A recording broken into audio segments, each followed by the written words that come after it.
해마다 청명 시절이 돌아오면 부슬부슬 가랑비가 눈물처럼 하염없이 내립니다. 사람들은 이끼 낀 묘비를 어루만지며 산들바람 속에 향을 피우고 봄풀 사이에 재물을 올리며 떠나간 이에 대한 그리움을 나지막이 속삭이곤 합니다. 하지만 혹시 이런 생각을 해보신 적이 있으신지요? 선조들께서 이미 윤회의 길을 따라 다른 세상에 태어나 어느 집안의 귀한 자식이 되었거나 혹은 길 위에서 스쳐가는 낯선 행인이 되셨을 수도 있다는 것을 말입니다. 그렇다면 제 사상 위에 밝힌 등불 하나는 과연 누구의 돌아올 길을 비추는 것일까요? 불자 여러분, 부처님의 향기 가득한 이곳, 담불심한 법문 채널에 오신 것을 환영합니다. 처음 오신 분들은 저희와 좋은 인연을 맺어주시어 부처님의 가피가 우리 삶에 늘 함께하기를 기원합니다. 사실 조상에게 제사를 올리는 풍습은 아주 오래전 민간 신앙에서 비롯되었습니다. 아주 먼 옛날 사위국의 기수급 고덕원에 부처님께서 머무시며 중생을 위해 설법하고 계셨을 때의 일입니다. 어느 날 목걸련 존자께서 숲속의 안자 깊은 선정에 드셨습니다. 그러자 그의 천안통이 열리며 세상의 모습이 더없이 선명하게 보이기 시작했습니다. 효심이 지극했던 존자는 돌아가신 어머니께서 어디에 계신지 찾아보고자 천안으로 육도윤회의 세계를 두루 살폈습니다. 인간 세상의 번뇌와 천상계의 광위를 지나 육도를 두루 살펴보았지만 어머니는 천상에도 인간 세상에도 보이지 않았습니다. 존자의 마음이 순간 철렁 내려앉았고 그는 계속해서 더 낮은 곳을 향해 살폈습니다. 마침내 그의 시선이 어둡고 음습한 아기도에 이르렀을 때 그는 익숙한 형상을 발견하고는 망연자실했습니다. 그곳에 계신 분은 바로 그의 어머니였습니다. 하지만 어머니는 더 이상 생전에 자애롭던 모습이 아니었습니다. 몸은 바싹 마르고 피부는 고목처럼 갈라져 있었으며 눈은 푹 꺼진 채 끝없는 슬픔만이 가득했습니다. 배는 산처럼 부풀어 올랐지만 목구멍은 바늘구멍처럼 가늘었고 입술은 바싹 말라 말 한마디 하기조차 힘들어 보였습니다. 앙상한 두 손은 힘없이 늘어진 채 황량한 대지 위에 간신히 엎드려 있었습니다. 그 곁에는 똑같은 고통 속에서 몸부림치는 수많은 아기들이 있었고 그들의 눈에는 오직 굶주림과 갈망만이 가득할 뿐 한 모금의 음식이나 한 방울의 감로수조차 얻지 못하고 있었습니다. 이 광경을 본 목걸련 존자의 마음은 칼로 베는 듯 아팠고 눈물이 왈칵 쏟아졌습니다. 그는 자신의 어머니가 이토록 깊은 고통의 나락에 떨어지셨을 줄은 꿈에도 상상하지 못했습니다. 생전에 어머니는 자신을 지극히 아끼고 사랑하시며 당신은 드시지 않고 굶주리면서도 자식의 의식주만큼은 풍족하게 해주셨습니다.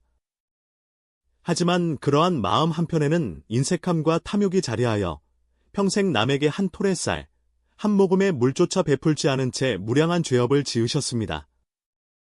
이제 그 업보로 인해 아기의 몸을 받아 끝없는 굶주림과 목마름의 고통을 겪고 계셨던 것입니다.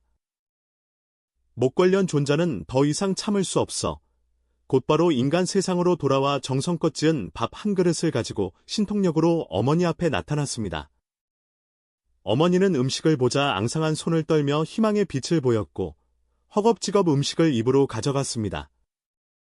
그러나 음식이 입에 닿으려는 찰나 기이한 일이 벌어졌습니다. 밥이 순식간에 뜨거운 숯덩이로 변해 활활 타오르기 시작했고 어머니는 고통스러운 비명을 질렀습니다. 아무리 애를 써도 그 음식은 메마른 창자를 채울 수 없었습니다.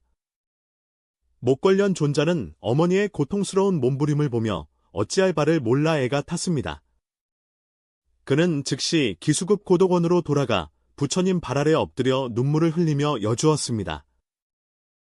세존이시여, 저의 어머니는 생전에 인색한 업보로 아기도에 떨어져 끝없는 굶주림의 고통을 받고 계십니다. 제가 온 힘을 다해 공양을 올렸으나 올린 음식이 모두 불타는 수치로 변해 어머니를 구제할 수 없었습니다. 이는 대체 무슨 인연이며 어찌해야 어머니를 이 고통의 바다에서 구할 수 있겠나이까? 부처님께서는 자비로운 눈빛으로 가볍게 탄식하며 말씀하셨습니다. 목걸련아, 너의 어머니는 죄업이 실로 깊고 무거워 너 혼자의 힘으로는 그 고통에서 벗어나게 할 수 없느니라. 중생의 윤회는 모두 업력에 묶여있는 법. 내게 비록 신통력이 있다 하나 어머니가 오랜 세월 지어온 악업을 소멸시킬 수는 없느니라.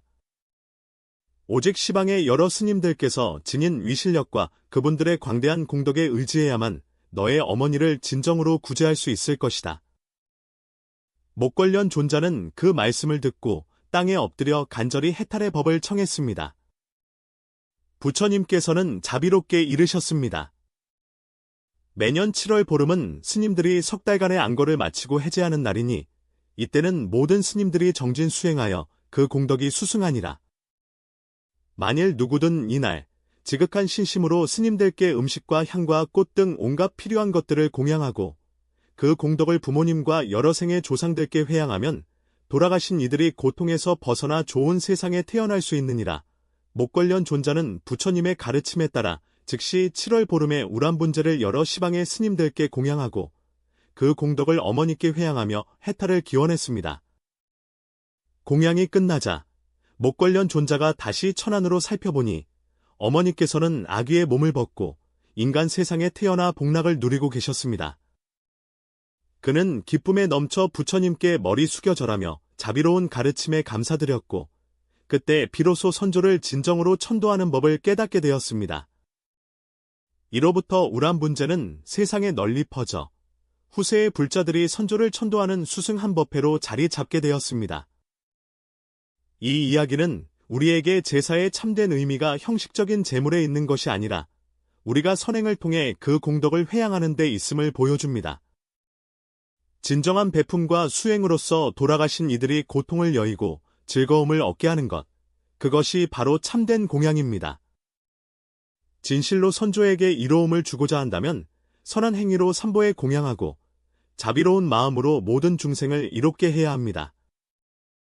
오직 공덕만이 윤회의 그물을 넘어 떠나간 영혼을 구원할 수 있는 것입니다.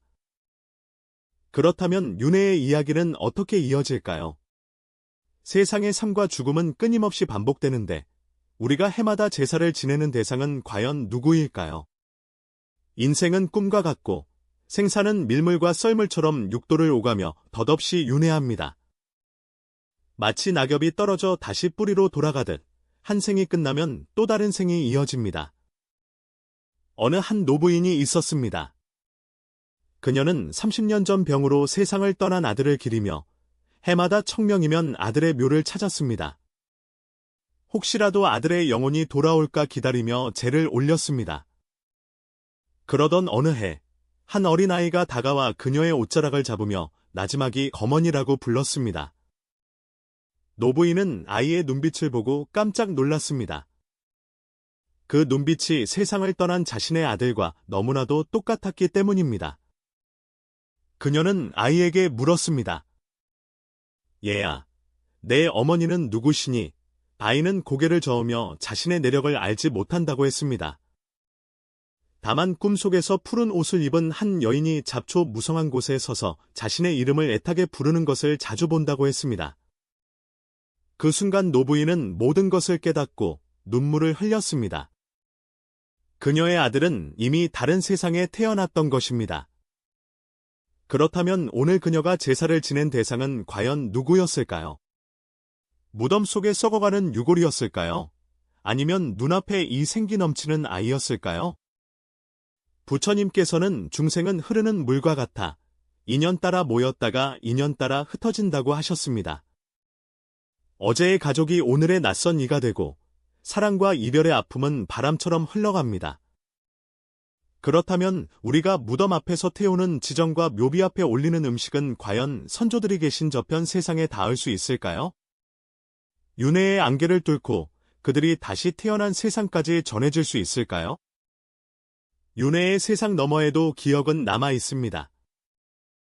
달빛이 온 강물을 비추면 둥근 달 하나가 수천 개의 그림자를 만들어냅니다. 우리가 보는 것은 저 하늘의 달일까요? 아니면 물속의 그림자일까요? 세상 만물은 모두 인과의 법칙을 따릅니다. 떠나간 사람들은 비록 호수에 비친 달 그림자처럼 이미 다른 생을 살고 있지만 그들이 남긴 여운은 사라지지 않습니다.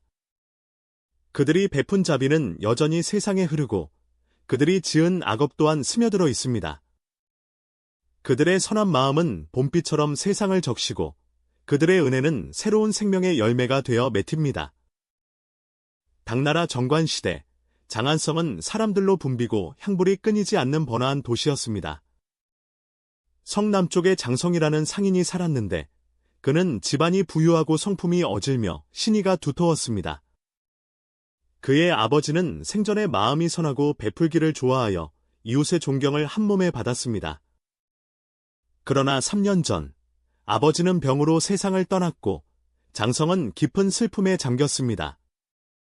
그 후로 청명이나 중원 같은 제삿날이 되면 그는 가장 풍성한 제물을 준비해 아버지의 묘 앞에서 향을 피우고 공손히 절하며 아버지가 다른 세상에서 평안하시기를 기원했습니다.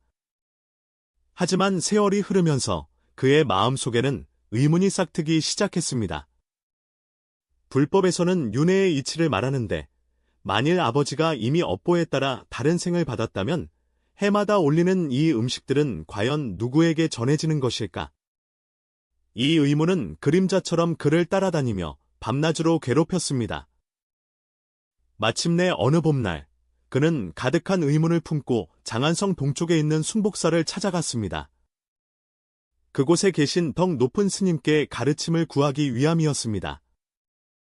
순복사 대용전 안은 향연이 피어오르고 풍경 소리가 은은하게 울렸습니다. 장성은 그곳에서 갈색 가사를 입고 고요히 앉아 계신 한 노스님을 뵈었습니다. 스님의 눈빛은 가을 물처럼 맑았고 모습은 고요한 호수처럼 평안했습니다. 그분이 바로 불법에 통달하신 사찰의 주지, 원통 법사였습니다. 장성은 공손히 무릎을 꿇고 합장하며 진심으로 여주었습니다. 스님, 저는 어릴 적부터 아버지의 큰 은혜를 입고 자랐습니다. 아버님께서 돌아가신 후에도 해마다 정성껏 제사를 올리며 저 세상에서나마 굶주리지 않으시길 바랐습니다. 하지만 최근 불법에서 윤회와 환생에 대해 듣게 되었습니다. 만일 아버님께서 이미 다른 세상에 태어나셨다면 제가 올리는 음식들은 과연 어디로 가는 것이며 제사의 의미는 무엇인지요? 법사께서는 조용히 고개를 끄덕이며 천천히 입을 여셨습니다. 세상의 모든 중생은 업력에 이끌려 생사를 윤회하며 끊임없이 흘러가느니라. 살아생전 어떤 씨앗을 심었느냐에 따라 죽어서 그 열매를 맺는 법이지. 아라한의 경지에 이르지 않는 한, 그 누구도 생사의 굴레에서 벗어날 수 없느니라. 그대의 아버님은 이 생의 인연이 다했을 뿐, 완전히 사라진 것이 아니네. 그 영혼은 이미 업을 따라, 생전에 쌓은 인연에 따라 다른 세상에 태어났을 것이야. 부유한 집안일 수도, 가난한 집안일 수도 있으며, 여전히 인간 세상에 있을 수도, 혹은 축생의 몸을 받았을 수도 있네? 심지어 그대가 상상하지도 못할 모습으로 새로운 삶을 이어가고 있을지도 모르지. 이 말을 들은 장성은 큰 충격을 받고 고개를 숙인 채 깊은 생각에 잠겼습니다. 잠시 후, 그는 다시 고개를 들어 물었습니다. 스님, 만일 아버님께서 이미 다른 생을 살고 계신다면 제가 해마다 올리는 제사는 대체 누구를 위한 것입니까? 법사께서는 빙글에 미소 지으시며 직접적인 답 대신 대웅전 밖을 가리키셨습니다. 거사께서는 달빛이 강물에 비치는 광경을 본 적이 있는가? 장성은 잠시 생각하더니 답했습니다. 예, 본 적이 있습니다. 달빛이 호수 위에 비치면 물결 따라 수천 수백 개의 달 그림자가 일렁였습니다. 법사께서 이어 말씀하셨습니다. 그렇다면 강과 호수 위에는 달이 하나인가? 아니면 수천 수만 개인가? 장성은 그 말을 듣고 잠시 멍하니 있다가 이내 천천히 답했습니다. 달은 하늘에 오직 하나이지만 수많은 물 위에 비치기에 그 그림자는 셀 수 없이 많습니다. 법사께서는 고개를 끄덕이며 칭찬하셨습니다. 바로 그것이니라. 돌아가신 이 또한 그러하네. 비록 그 영혼은 이미 다른 몸을 받아 태어났지만 그가 남긴 인과의 흔적은 이 세상에 여전히 남아있네? 자네가 올리는 제사는 그의 육신이나 영혼을 위한 것이 아니라 바로 이 세상에 남겨진 그의 흔적을 위한 것이라네. 장성은 무언가 깨달은 듯했지만 여전히 궁금증이 남았습니다. 흔적이란 무엇을 의미하십니까? 법사께서는 가볍게 탄식하며 말씀하셨습니다. 사람이 세상을 떠나면 육신은 흙으로 돌아가고 영혼은 업을 따라 윤회하지만 그가 생전에 행한 선행과 은덕, 그리고 그에 따른 과보는 사라지지 않고 세상의 일부가 되어 남는다네? 사람들의 마음속에 그의 가족과 친구, 나아가 사회 전체의 인과 속에 남아있는 것이지. 자네의 제사는 바로 아버님에 대한 자네의 공경심과 아직 끊어지지 않은 두 사람 사이의 인과에 공양하는 것이네. 마치 꽃이 져도 그 향기는 공기 중에 맴돌고 등불이 꺼져도 그 빛의 잔상이 어둠 속에 남는 것과 같지. 진정한 공양은 물질을 전하는 것이 아니라 마음을 전하고 복덕을 쌓아 회양하는 것이니라. 장성은 이 말씀을 듣고 마음이 환하게 열리는 것을 느꼈습니다. 그는 천천히 일어나 공손히 합장하며 말했습니다. 이제야 깨달았습니다. 아버님께서는 비록 다른 세상에 태어나셨지만 이 세상에 남기신 선한 인연과 복덕은 계속 이어지고 있었군요. 제가 형식적인 제사에만 머물 것이 아니라 현실 속에서 선을 행하고 널리 베풀어 그 공덕을 아버님께 회양해야겠습니다. 법사께서는 미소를 지으며 고개를 끄덕이셨습니다. 선제선제라. 제사의 도는 재물의 풍성함에 있지 않고 마음의 청정함에 있느니라. 효심 속에서 수행하고 선행 속에서 회양하는 것, 그것이야말로 선조를 위한 가장 훌륭한 공양이니라. 장성은 깊이 절하며 감사한 마음으로 물러났습니다. 그날 이후 그는 제삿날뿐만 아니라 평소에도 선행과 보시를 실천하며 그 공덕을 아버지께 회양했습니다. 해가 거듭될수록 그는 마음의 평안을 얻었을 뿐만 아니라 그의 선행으로 더 많은 사람들이 이로움을 얻게 되었습니다. 제사는 마음에 담긴 감사를 올리는 것이며 천도는 세세생생 이어지는 인과를 맑히는 것입니다. 선행은 등불과 같아 윤회의 길을 환히 비춥니다. 가난한 한 소녀가 땔감을 주어 생계를 잇고 있었습니다. 어느 날 굶주린 노인이 길가에 쓰러져 있는 것을 보고 소녀는 자신이 먹을 단 하나뿐인 마른 빵을 떼어 노인에게 나누어 주었습니다. 수년이 흐른 뒤 소녀의 한 친척이 임종을 앞두고 꿈을 꾸었습니다. 꿈속에서 빛이 가득한 세상을 보았는데 그곳에 자비로운 한 소녀가 있었다고 합니다. 그 소녀가 생전에 자신에게 밥 한 수를 베풀어준 공덕으로 자신이 고통에서 벗어나 좋은 세상에 태어날 수 있게 되었다는 것이었습니다. 그 이야기를 들은 소녀는 그 노인이 바로 자신의 할아버지였음을 깨달았습니다. 그녀는 비로소 선행이야말로 영혼을 천도하는 길이며 진정한 공양은 음식을 차리는 것이 아니라 선한 마음으로 복밭을 일구는 것임을 알게 되었습니다. 재물은 윤회의 강을 건널 수 없지만 선행은 복덕을 전할 수 있습니다. 효심은 제삿날에만 드러나는 것이 아니라 일상의 모든 생각과 행동 속에 깃들어야 합니다. 진정으로 선조를 천도하고자 한다면 지혜의 등불 하나를 밝히고 자비로운 선행 하나를 실천하십시오. 그것은 마치 봄바람이 비를 부르듯 중생을 윤택하게 하고 밝은 등이 어둠을 가르듯 인과의 길을 비출 것입니다. 생명은 꺼지지 않고 이어지며 진정한 추모는 그렇게 완성됩니다. 사람이 떠나도 인연은 사라지지 않습니다. 마치 한 그루의 나무가 씨앗을 떨어뜨리고 흙으로 돌아가도 새로운 생명이 이미 조용히 싹을 틔우는 것과 같습니다. 남편을 잃고 그리움에 잠겨있던 한 부인이 있었습니다. 그녀는 밤마다 남편을 위해 제를 올렸습니다. 그러던 어느 날, 한 스님이 그녀에게 말했습니다. 당신의 남편은 떠난 것이 아니라 다른 모습으로 존재하고 있을 뿐입니다. 그 말을 들은 그녀는 슬픔에 잠겨있기보다 사람들을 위해 나무를 심기 시작했습니다. 수년 후, 그 나무들은 울창한 숲이 되어 수많은 나그네에게 쉼터가 되어 주었습니다. 그녀는 비로소 깨달았습니다. 그리움을 표현하는 가장 좋은 방법은 과거에 머무는 것이 아니라 미래를 위한 복덕을 쌓는 것임을 말입니다. 우리 모두는 윤회의 긴 강물 위를 떠가는 존재입니다. 오늘 우리가 선조를 기리듯 언젠가 다른 누군가가 우리의 묘비 앞에서 이름을 부를 날이 올 것입니다. 생을 거듭하며 윤회하고 인과에 이끌리며 업력을 따릅니다. 만일 선조의 평안을 바란다면 오늘부터 복밭을 일구고 자비로 사람을 대하며 선을 향해 수행하십시오. 그 공덕이 밝은 등이 되어 윤회의 어두운 밤에 우리가 나아갈 길을 비춰줄 것입니다. 청명의 산들바람 속에서 들려오는 메아리는 선조의 응답이 아니라 인과 속에서 울리는 바로 당신 마음의 소리입니다. 부처님께서는 윤회는 끝이 없으며 중생은 업을 따라 흘러간다고 하셨습니다. 그렇다면 오늘 묘 앞에서 올리는 제사는 과연 누구를 위한 것일까요? 만일 선조께서 이미 다른 세상에 태어나셨다면 그분들이 이 제물을 기다리고 계실까요? 만일 그 영혼이 이미 새로운 생명으로 돌아갔다면 이 제물은 어디로 갈 수 있을까요? 아마도 진정한 제사는 형식에 머무는 것이 아닐 것입니다. 진정한 효도 또한 하루의 추모가 아니라 나날이 선을 행하고 복을 닦으며 그 공덕을 회양하는 데 있을 것입니다. 불법의 지혜는 우리의 관점을 바꾸어 줍니다. 밥 한 그릇을 공양하면 결국 흙으로 돌아가지만 선행 하나를 베풀면 그 공덕은 세상의 길이 남습니다.